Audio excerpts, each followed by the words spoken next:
আসসালামু আলাইকুম। আশা করি সবাই ভালো আছেন, আমিও ভালো আছি।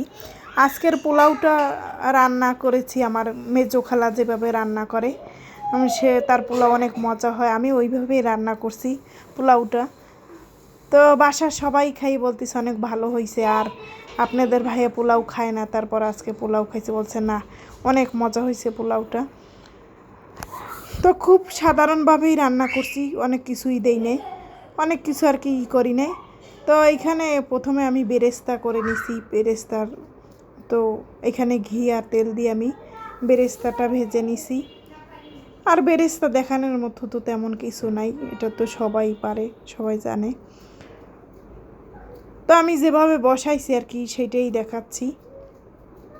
অনেকে আছে না, পোলাও ভালো হয় না, ঝরঝরা হয় না, তো এইভাবে রান্নি ঝরঝরা হবে। তো এখানে আমি দিয়ে দিছি দারচিনি, এলাচটা একটু শেষে দিছি, আর দিয়ে দিছি তেজপাতা, আর সামান্য একটু পেঁয়াজ দিছি। আর এখানে আমি পোলাও চালটা আমি ঢেলে দিছি।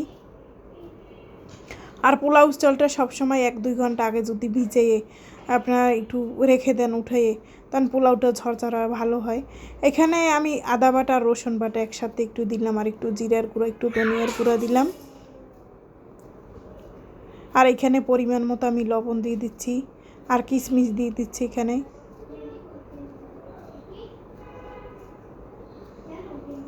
আর চুলায় শুক্রবার দিন তো চুলায় তেমন একটা গ্যাস ছিল না, খুব কম গ্যাস, মানে খুবই, শুক্রবারে আরও বেশি বিরক্ত করে গ্যাসে। তা এখানে অনেক সময় লাগতেছিল ভাজা ভাজা করতে, তো একটু গ্যাস বাড়ছিল পরে আর কি। আর এখানে পরিমাণ মতো আমি পানি দিয়ে দিচ্ছি। আমি 3 মগ চাল নিয়েছিলাম এইটার, এখানে 6 মগ হয়েছে পানি দিয়ে দিছি আমি।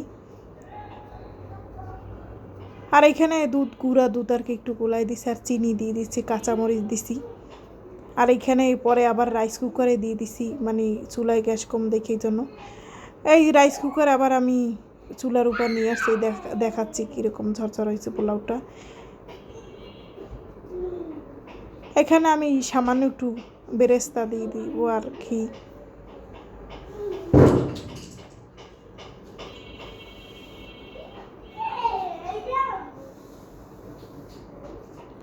সবাই জানাবেন যে পোলাওটা কেমন হয়েছে রান্না।